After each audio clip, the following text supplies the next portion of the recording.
آپ کی ملاقات منفرد لب و لہجے کے شاعر جناب سلیم شیرازی صاحب سے کروانا میرا مقصد ہے. اس سلسلے میں گفتگو ہے.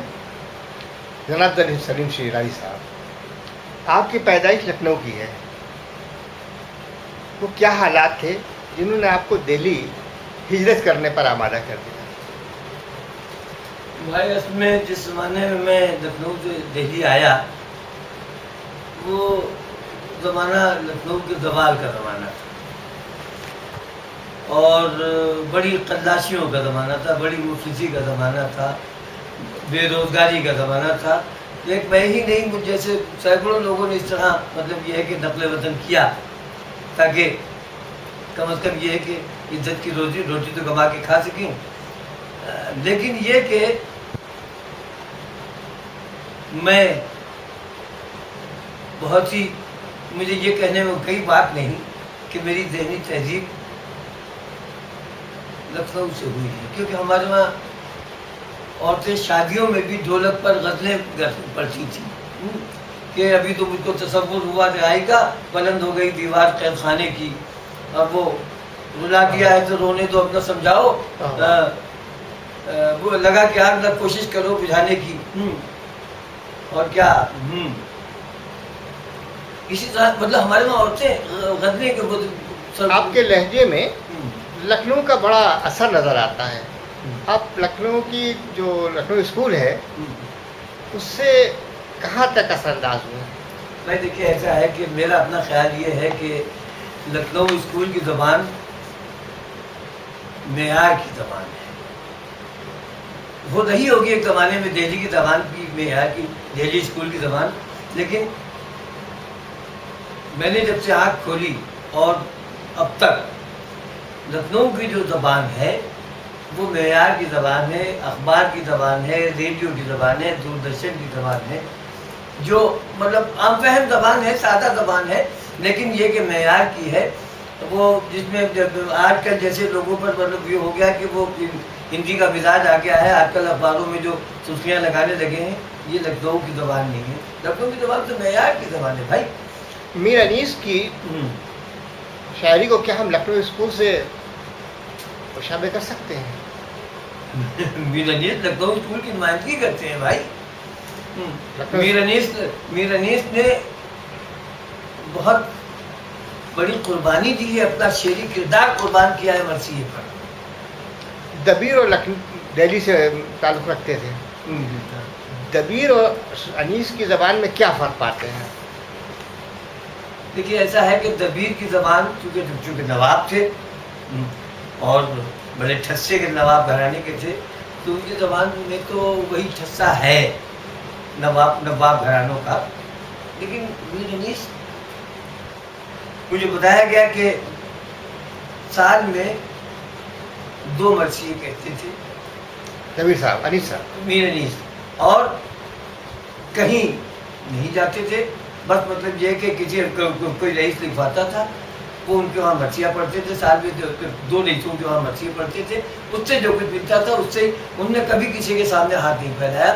بس وہ ان 2 مرثیوں پر ہی ان کی گدور آفات ہوگی تھی. نہیں کچھ کیا ہی نہیں انہوں نے. بس یہ کہ مطلب یہ کہ اور وہ رواسا بھی بڑے کتنے بھاری درس ہوا کرتے تھے کہ ایک مرثیے کے لیے سال بھر کا خرچ دے دیا کرتے تھے. تو آپ میر انیس سے متاثر رہے ہیں. میر انیس سے جو متاثر نہیں ہوگا، یعنی یہ تو بڑی عجیب بات ہے، میر انیس سے متاثر نہیں ہوگا، اس کو اردو آتی نہیں ہے. جیسے مطلب یہ کہ نثر لکھنا ہے اگر آپ کو تو ابن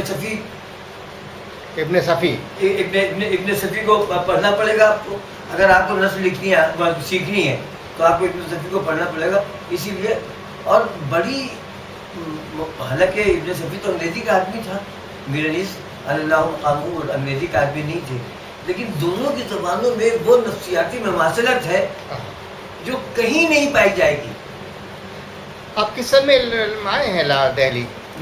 ہم 1972 میں یہاں آئے تھے. تو اپنے کچھ ابتدائی جب دہلی آئے تو کیا حالات تھے اور کیا آپ کو سکین حالات سامنا کرنا پڑا، کیا کاوش تھی، تھوڑا اس کے بارے میں بتائیں. دہلی اجنبی جگہ تھی تو یہاں قدم جمع پانا انتہائی دشوار گزار کام تھا، کار ادارت تھا. میں نے پھر بھی میرے بڑے اچھے موزن رہے ہیں.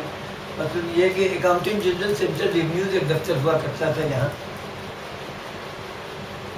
اس میں میرے ایک دوست نے مجھے یہ 72 یا 73 74 کی بات ہے کہ 4.25 روپے روز کا لیبر لگا دیا. وہاں ایک صاحب تھے جو مطلب یہ جن کی عزیزداریاں لکھنؤ میں بھی تھی اور دلی کے تھے، وہ تو شاعری علی کا شغف بھی تھا. ان کی وجہ سے وہاں میری شاعری متعارف ہوئی. اب جو متعارف ہوئی تو میں مطلب اس دفتر کا مطلب یہ کہ لیبر نہیں رہ گیا، اس دفتر کا شاعر ہو گیا. اس دفتر کے جو بڑے مطلب یہ کہ لیبر یونین کے لیڈر ہوا کرتے تھے سب، وہ مثلاً گھر کے آجانی کے والی تھے، وہ میں آ جاؤ بھائی شیرازی آ جاؤ کھانا کھائیں گے بھائی، تو لنچ ساتھ کیا کرتے تھے ہم لوگ. تو وہاں میں نے تقریباً 2-3 برس کام کیا. 4.25 روپے روز کی سکہ لیبر تھا. اس کے بعد پھر انجمن ترقی اردو بڑا تاریخی ادارہ ہے، بابا اردو ڈاکٹر عبدالحق جو پاکستان چلے گئے تھے مرحوم، ان کا قائم کیا ہوا. اور اگر قائم نہ کیا ہو تو بہرحال یہ کہ وہ بابا اردو تو اور انجمن ترقی اردو کو الگ نہیں کیا جا سکتا.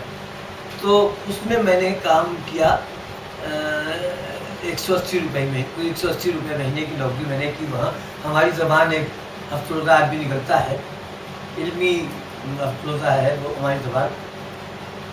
اس کے لیے میں گیا وہاں، اور صحیح معنوں میں نثر لکھنا تو میں نے وہیں سے شروع کیا. نہیں میں اپنے اظہار پر قادر تھا، مجھے مطلب اظہار کرنا آتا تھا نثر میں بھی. اور حالانکہ نظم میں تو قباحت ہوتی ہے، نظم میں تو پابندیاں ہوتی ہیں، آدمی محدود ہوتا ہے، لیکن نظم میں تو میں اپنے اظہار پر قادر تھا. وہاں میں نے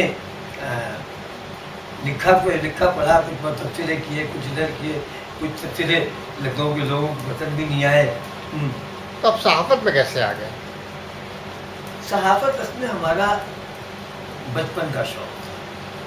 ہم یہ چاہتے تھے کہ ہم اخبار کریں اور لوگ ہماری تحریریں اخبار میں پڑھیں، ہماری خبریں پڑھیں.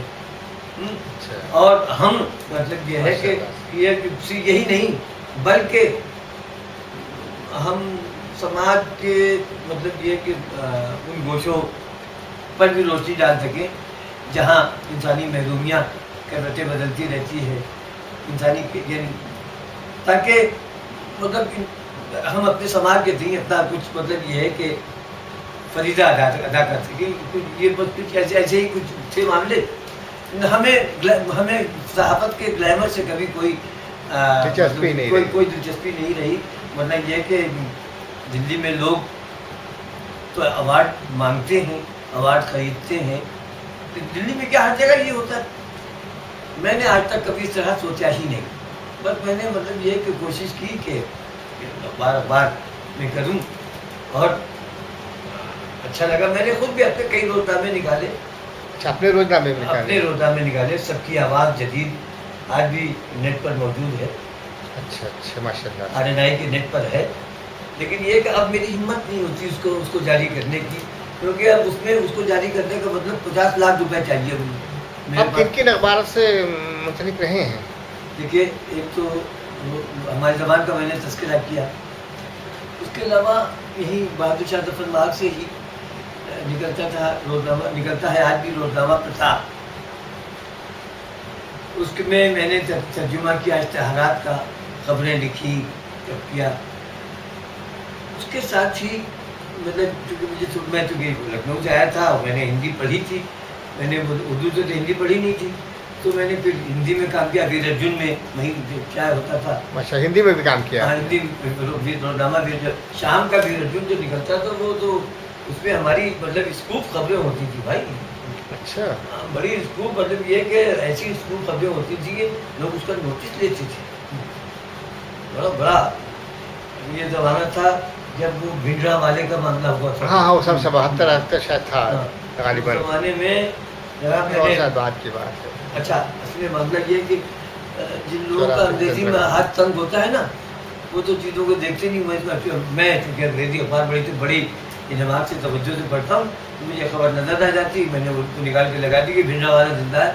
ارے صاحب سب طرف آفت ہوتی, کیا کہہ دیا آپ نے کہا سے؟ میں نے کہا بھائی یہ دیکھیے یہ ہے, یہ میں نے اپنی طرف سے نہیں کہا. اچھا ہاں یہ رجت شرما جو انڈیا ٹی وی والا ہے, اچھا انہوں نے کہا تھا یہ, ہاں کئی لوگوں نے ایسے لوگوں نے کہا. ماشاء اللہ. اور رجت شرما تو اس زمانے میں سلیم بھائی کہا کرتا تھا, اچھا. جب اس زمانے میں یہ زی ٹی وی میں تھا. آپ ریڈیو سے کب سے منسلک ہیں اور کیا؟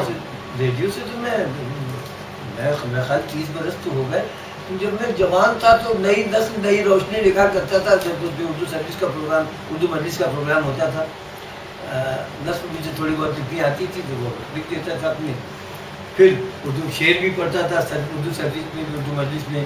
پھر اس کے بعد جب ذرا وہ عقلدار نکلی جسے کہتے ہیں نہیں, یعنی شعور بالغ ہوا, تو پھر اردو سروس میں کمنٹری کا ترجمہ شروع کیا میں نے. کیونکہ کب اس زمانے میں جناب 150 روپے ملتے تھے ایک کمنٹری کے. اچھا. ہاں صاحب, اور صاحب اس میں پورا دن برباد ہوتا تھا, اور اس قدر سخت زبان ہوتی تھی انگریزی کی. اب تو وہ ہے نہیں یار, اب تو معاملہ یہ ہے کہ اب ہم خود کمنٹری کرتے ہیں, ہم آج کی بات لکھتے ہیں, لیکن وہ زمانہ تو بڑا عجیب و غریب تھا. اور جو اس زمانے میں ریڈیو کے افسران ہوتے تھے وہ سمجھتے تھے کہ وہ مطلب یہ ہر ایک کو منہ نہیں لگاتے تھے, وہ ٹھیک ہے اپنے جو ہے چل رہا ہے, جو ان کے قریب ہے انہیں کو. ہاں. اچھا دوردرشن سے کب سے آپ کا نام؟ دوردرشن میں بھائی یہ ہمارے عزیز ہیں شکیل شمسی صاحب, انہوں نے کمال کر دیا. حالانکہ دوردرشن میں آج سے تقریباً 25 برس پہلے, بلکہ اور اس سے پہلے, میں نے شکیل سے کہا تھا کہ وہ زمانے میں شکیل پروڈیوسر ہوا کرتے تھے ڈی ٹی نیوز میں. میں نے کہا مجھے کیجول لگوا دیجیے وہاں. تو انہوں نے کہا کہ ہاں. میں نے کہا کہ آپ دیکھیے is the translation is up to the mark, تو آپ لوگ لگا لیجیے. تو شکیل کا جواب تھا no never mind, even if it is not up to the mark I click it. لیکن یہ کہ کچھ مجبوریاں ایسی نہیں, کچھ دوستوں نے مہربانیاں کی تو اس زمانے میں مجھے نہیں لگ پایا. پھر اس کے بعد مجھ سے ایک غلطی ایسی ہوئی, شکیل کی کتاب پر میں نے ایک تبصرہ کر دیا کچھ دوستوں کے کہنے سے, تو شکیل کو ناراض ہونا چاہیے تھا مجھ سے. فطری بات تھی وہ, لیکن شکیل نے اس ناراضگی کا کبھی اظہار نہیں کیا, یہ اس کی یاری دستی کی دلیل. اور اس کے بعد اس نے مجھے پھر کہنا نہیں پڑا, اس نے پھر مجھے دوردرشن میں لگا دیا ہندی میں. اچھا ہندی سے آپ ہندی سے, ہاں دوردرشن ہندی میں. اس زمانے میں اردو کا بلیٹن تو 10 منٹ کا ہوتا تھا, اس میں بہت سے لوگ تھے, اس میں گنجائش نہیں تھی, انہوں نے مجھے ہندی میں لگا دیا. اور یہ وہ دور تھا جب یہ سمجھ لیجیے کہ شدید ترین مصائب کا دور تھا. اچھا. لیکن میں شکیل کا احسان بھلا نہیں سکتا کہ اس نے اتنا بڑا کام کیا. اس کی وجہ سے میں نے مطلب یہ کہ زندگی کی ناؤ کو پار لگانے میں تھوڑی بہت کامیابی آتی تھی. شکیل نے بہت بڑا کارنامہ کیا. یہ آپ کو شاعری کا شوق کب سے ہوا؟ شاعری کا شوق تو میں نے عرض کیا نا کہ مطلب ہماری ذہنی تہذیب تو لکھنؤ نے کی. ہم نے آپ سے عرض کیا کہ وہ وہاں تو جناب عورتیں مطلب شادی بیاہ میں ڈھولک پہ غزلیں پڑھتی تھی, غزلیں گاتی تھی. تو وہ جو تھا وہ ذہن میں رچا بسا تھا ماحول. پھر اس کے بعد کچھ پڑھا لکھا, کچھ وہاں کچھ لکھنؤ کے کچھ شعراء سے ضبط رہا, کچھ میل جول رہا. پھر اس کے بعد دلی میں چلا آیا. تو دلی تو بڑی عجیب و غریب جگہ ہے صاحب. دلی میں کوئی آسانی سے قائم نہیں رہ سکتا, ٹھہر نہیں سکتا. لیکن اگر دلی کی آزمائشیں برداشت کر لے جائے تو دلی پھر بڑی عزت دیتی ہے. میں آج کی تاریخ میں آپ کو باقی فیصلے رہا ہے کہ بھائی میں کیجول ترجمہ ہی کرتا ہوں, کیا کرتا ہوں دوردرشن پہ بھی, میڈیا سینٹر میں بھی, اور ریڈیو پر بھی ترجمہ ہی جیسی لیکن یہ کہ اتنا اس میں پریسٹیجس کام ہے یہ جو ہر ایک سے نہ تو کرایا جا سکتے ہیں نہ ہر ایک کر سکتا ہے. تو دہلی نے یہ عزت بھی دی ہے. مجھے نہیں چاہیے کسی کوئی ایوارڈ، میں نے آج تک کبھی کوئی کوشش نہیں، ایوارڈ کی ضرورت بھی نہیں ہے. یہ ہے کہ ارے یار یہاں تو لوگ ایوارڈ لیتے ہیں باقاعدہ کہہ کے.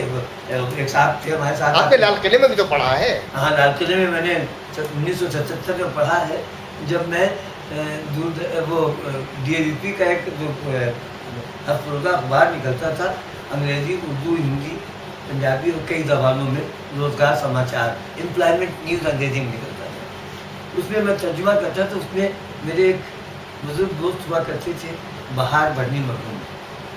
بہار بڑھنی مرحومی اس زمانے میں لال قلعے کا مشاعرہ مینیج کرتے تھے. تو نے کہا سلیم تمہیں پڑھوا دو. میں نے کہا بھائی کیسے مذاق کر رہے ہوں. تو کیونکہ اس وقت لال قلعہ معیار ہوتا تھا، آج جیسا نہیں ہے. اس وقت لال قلعہ معیار، لال قلعے میں پڑھ لیا آپ نے تو اس کا مطلب یہ ہے کہ آپ کو سند مل گئی کہ آپ شاعر ہیں. آپ نے کچھ شعر سنائیے جو لال قلعے میں غزل پڑھی تھی، دوسرے کچھ شعر. انشاءاللہ یہ ہم اس کو آگے مزید ابھی ایک ہے آپ شوٹ کرتے ہیں، اس کے بعد ایک اور، تاکہ دو میں پورا مکمل ہو جائے. کچھ شعر سنائیے آپ. لال قلعے میں ریختہ پر آپ کی غزل ہے، وہ میاں اندھیرا گھر ہے میاں. ریختہ پر جو غزل ہے وہ لال قلعے کی نہیں ہے. اچھا. ریختہ پر جو غزل وہ ہے وہ جو زخم کے پھول ہے. نہیں، کس گلی میں گھر ہے میاں. ہاں ریختہ پر وہ لال قلعے کی نہیں، لیکن یہ کہاں وہ غزل تو ہے. کچھ شعر آپ. اگر آپ کہیں تو میں تحت میں پڑھوں. نہیں، تحت میں نہ پڑے تو پھر سامعین جو ہیں وہ تحت کو سے بہتر آپ کو سوچیں گے ترنم میں اگر ہے تو. دیکھیے جو تین چار شعر یاد آتے ہیں میں پڑھتا ہوں. ارشاد. بڑی ہی اندھیری ڈگر ہے میاں، بڑی ہی اندھیری ڈگر ہے میاں، جہاں ہم فقیروں کا گھر ہے میاں، جہاں ہم فقیروں کا گھر ہے میاں. ہماری آپ کی ابھی زندگی کی بے ثباتی پہ گفتگو تھی. بہت ہی بے ثباتی ہے زندگی، بے ثبات ہے وغیرہ وغیرہ. غالب کی طرح کہ غالب نے کہا کہ 80 کے مسئلے میں آ جائیے اور تک عالم تمام حلقہ دام خیال ہے. میں نے یہ سب سنا، یہ سب پڑھا، ان سے متاثر بھی ہوا. لیکن یہ کہ چلیے انشاءاللہ ویسے ایک شعر اور پڑھ دیجیے اس کے بعد. میں نے پڑھا اس میں کہا ہے فرصت تو کچھ دیر مل بیٹھیے، ہے فرصت تو کچھ دیر مل بیٹھیے، جدائی سے کس کو مفر ہے میاں. جو شعر سنیے اس میں تھا. کبھی بت شکن تھے پر اب خود شکن تھے، کبھی بت شکن تھے پر اب خود شکن، یہ الزام بھی اپنے سر ہے میاں، یہ الزام. بھائی دو شعر اور سنیے جو پڑھتا ہوں، پڑھوں. فرمائے کہ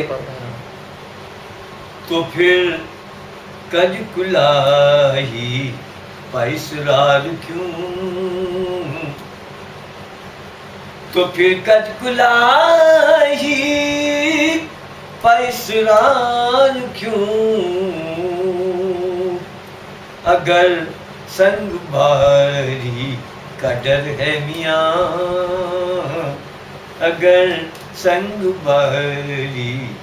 اور شاعری ہے کہ دیکھیے مولانا فرمائے جو مانگے ہے دل کا لہو مدتوں یہ شیشہ گری وہ ہنر ہے میاں، واہ واہ واہ۔ یہ شیشہ گری. اسی طرح کے میں شعر ٹوٹے پھوٹے کہہ لیتا ہوں میاں. بس بھائی